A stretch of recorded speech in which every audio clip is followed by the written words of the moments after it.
Going through my ones today, found a really nice one. Let's see if I could find some other ones.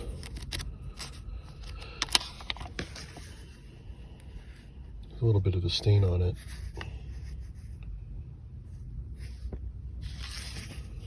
Looking good so far. It's going to go into the keep pile. Let's see what else we've got. Ooh, 1999. You can see that. I like to keep the older ones, even though they may not be in the greatest of shape. This one looks pretty good. Still new at this, but on my lunch break, figured I'd get some ones and go through them. It really helps me unwind a little bit.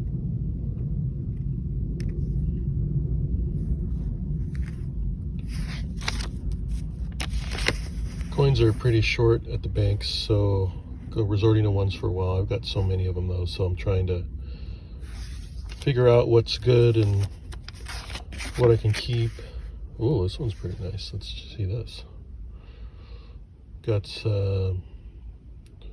4 doubles there, which is always good. So, and it's a nice shape, 2017 note.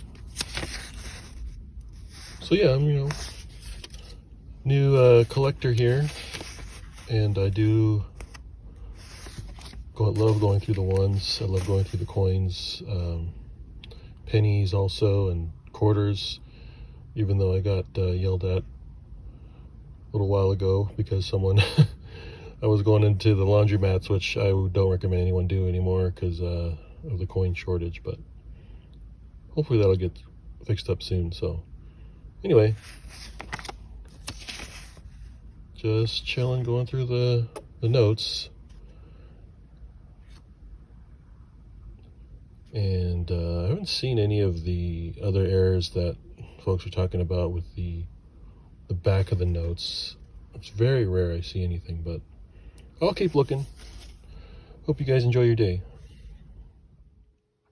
Okay, now that I've had a chance to look over everything and deposit the ones that I didn't find very useful back into the bank, this is what I found. And this, pardon the mess here, I'm just kind of using this keyboard.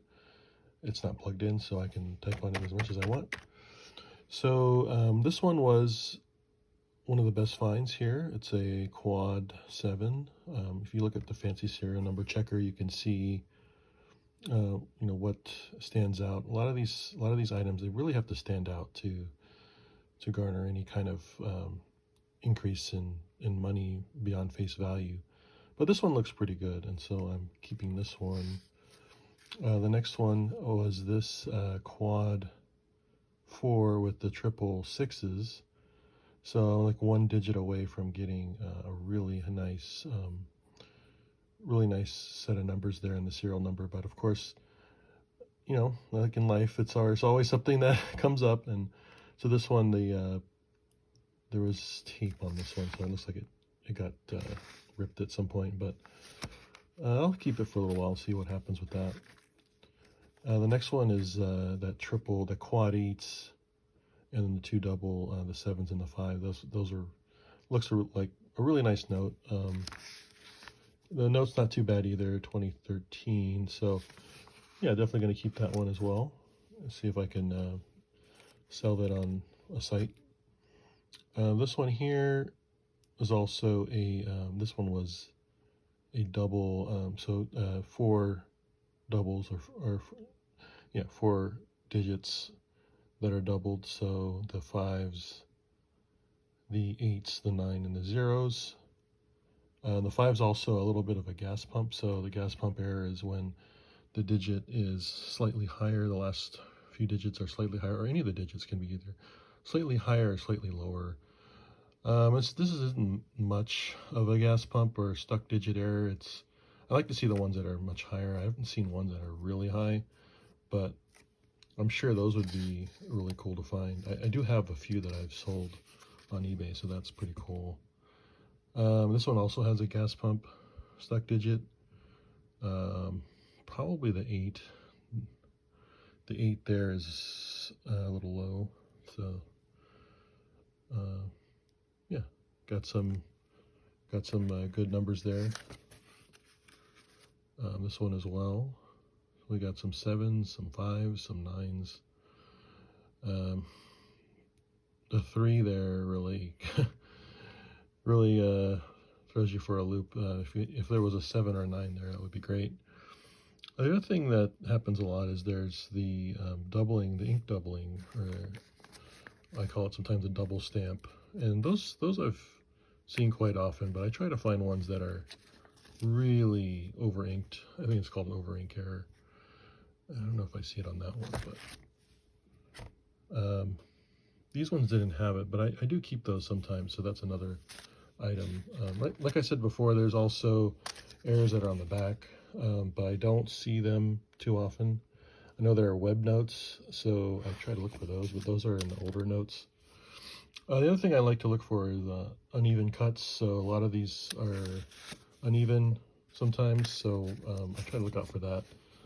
This is an example of one here where the bill is uneven on one side. It's larger on the other, and you can't really tell on the back though, but I've seen it horizontally too, where the bill will be horizontally unevenly cut. So there's some finds I found today in my $100 strap. Went to the bank. Also, I did find some star notes, which are pretty cool. So you have to look at the star note, look up and see if they're on a rare run. Oh, that's my email. Time to get back to work. So yeah, I think these are cool. I do like collecting the double run star notes. Those are the ones that started with the B prefix, and there's a certain range that were double printed by the Fort Worth and Washington DC prints, and so those are good to look out for. I think I've gotten some in change too, which is really cool. So I'll keep a lookout for those. I also try to, if they're a good deal, I'll purchase them and see if some of those sync up to another duplicate that's out there. But yeah, this is my find so far, and hopefully we'll get some more. I've got quite a few bills to go through, and I like to keep checking them and see if they're worth some money. I'll post it up on eBay, or else I will keep them for my own collection or send them back to the bank. Have a great one. Happy hunting, everyone.